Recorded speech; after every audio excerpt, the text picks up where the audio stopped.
Father Drennan, Father Bill, Board of Trustees, faculty, staff, family, friends, and of course, my fellow brothers, the graduating class of 2024. I'm honored to speak in front of all of you today. For a moment, I want to bring you back to freshman year, about what I thought success would look like at the end of high school. For many of us, it was likely an Interact title, state championship, best GPA, perfect SAT, getting into a dream school, or receiving an award or distinction. If we got that, then we would know that we were successful. This was directly influenced by our understanding of success. Success, for me, was something I believed I would get to see at the end. It existed in the view from the peak of the mountain that I would be spending the next 4 years climbing. But true Malvernian success is experienced in the trek up that mountain. All of us have been on this journey over these past 4 years, but no two of us have taken the same path. And yet, in this moment, for one day, all of our paths intersect to celebrate at the summit. This is the moment I envisioned success coming to fruition 4 years ago. But it's easy to see now that success is not revealed at the end. It is ingrained in the journey and celebrated at the end.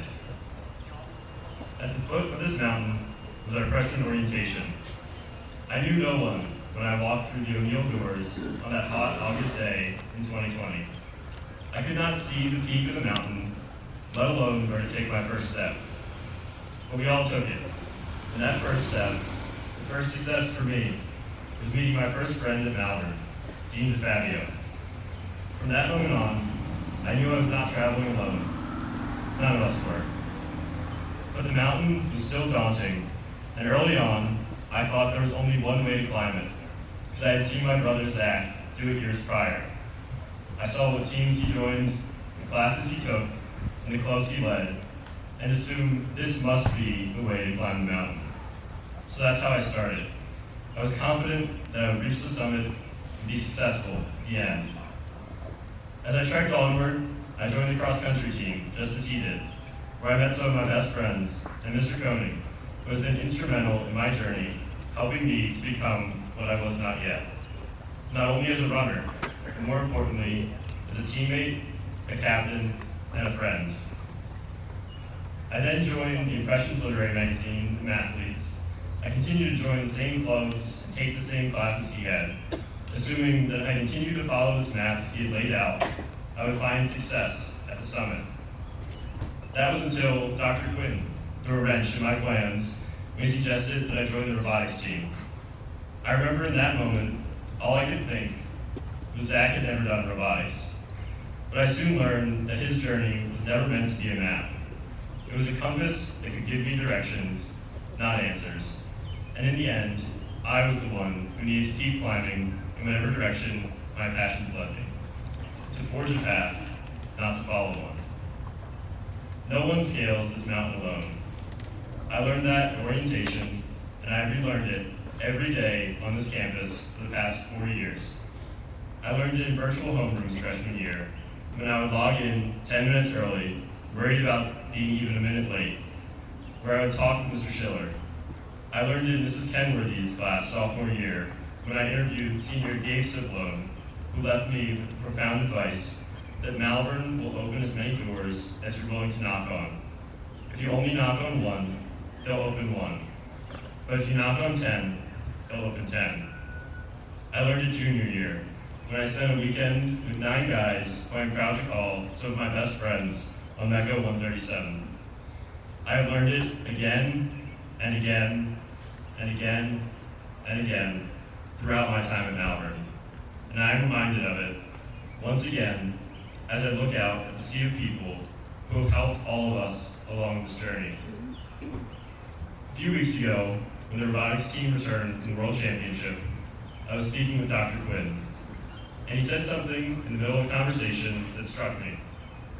He said, "You would have been all right had I not taught at Malvern. You would still get good grades, you would still be going to a good college, and overall, things would be mostly the same. At that moment, I was immediately reminded of the fact that he had been the reason I joined the robotics team. By seeing my interests separately from my brother and providing me with encouragement freshman year, he drove me to pursue something I truly love. There are many people I may have been, in his words, all right without, but I would not be the person I am today. Maybe I could have gotten the same grades and ticked the same boxes, but Malvern is not about grades or ticking boxes. It's about the connections. It's about the moments. It's about the people.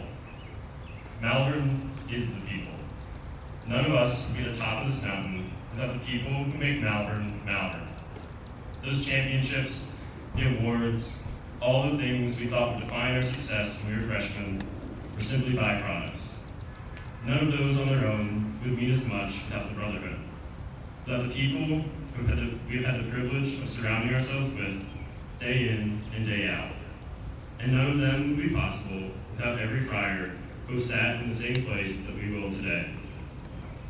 So now we celebrate at the top of the mountain, and we should celebrate. We should enjoy the view for a little while.